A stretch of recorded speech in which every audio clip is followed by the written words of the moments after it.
Hello, my dear students. Today we are going to see about uptake of mineral ions. Water is absorbed by the roots by passive process, but minerals cannot be absorbed by the roots by passive process because minerals are present in the soil as charged particles, that is, in the form of ions, which cannot move across the cell membrane. The concentration of the minerals in the soil is lower than the concentration of the minerals in the root.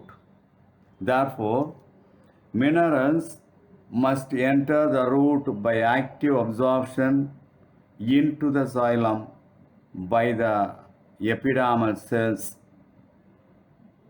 For this process, energy is necessary and it is obtained from ATP.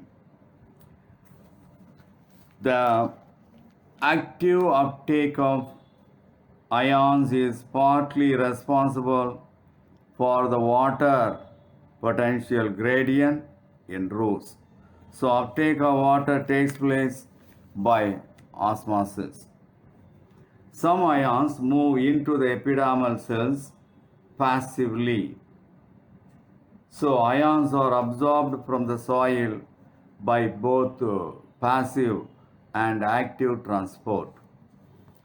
Specific proteins present in the cell membrane of the root gas cells transport proteins. They are considered as the transport protein. There are some special proteins present in the membrane of the root hair.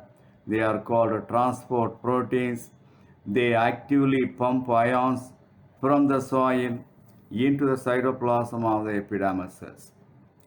Like all the cells, the endodermal cells have many transport proteins embedded in the plasma membrane.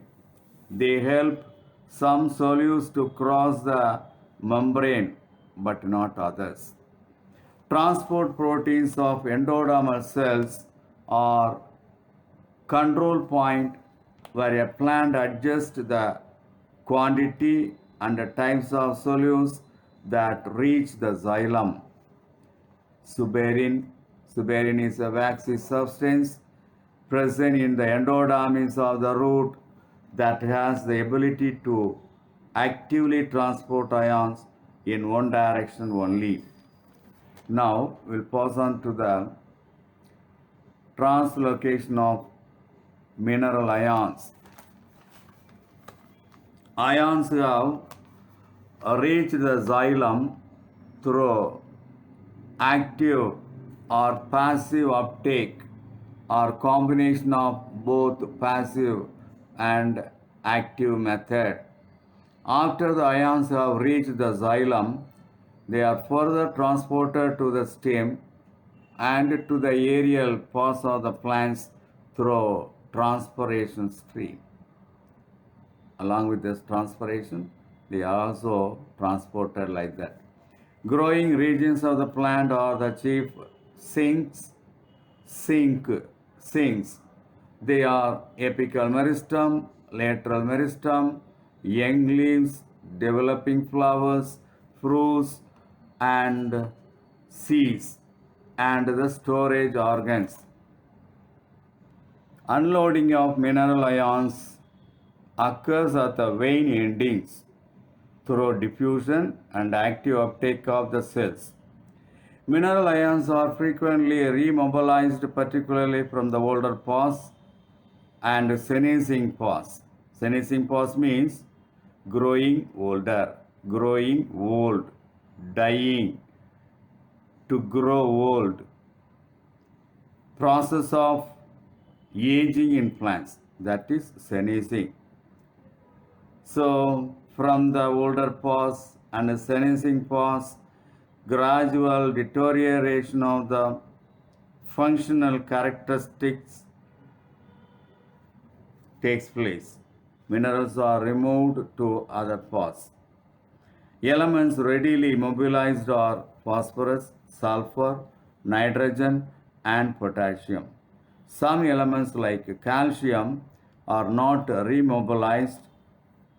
Mobilized means capable of movement. Because calcium is a structural compound. Nitrogen is transported in xylem as inorganic ions, but much of the nitrogen is carried in organic form as amino acids and related compounds. Similarly, small amounts of phosphorus and sulfur are carried as organic compounds. Exchange of minerals takes place between xylem and phloem also. Traditionally, it was believed that xylem transport only inorganic nutrients, while phloem transport only organic nutrients.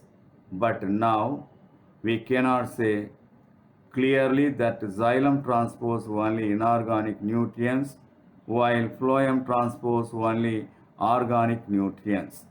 Phloem transport. Flow from source to sink. Phloem is a vascular tissue which transports food materials, primarily sucrose. From source to a sink, it will be transported. Source is a part of the plant which synthesizes food materials, that is, a leaf. Sink is the part of the plant that needs the food materials or store the food materials, that is considered as the sink. Sometimes the source and the sink may be reversed depending upon the season or the plant's needs.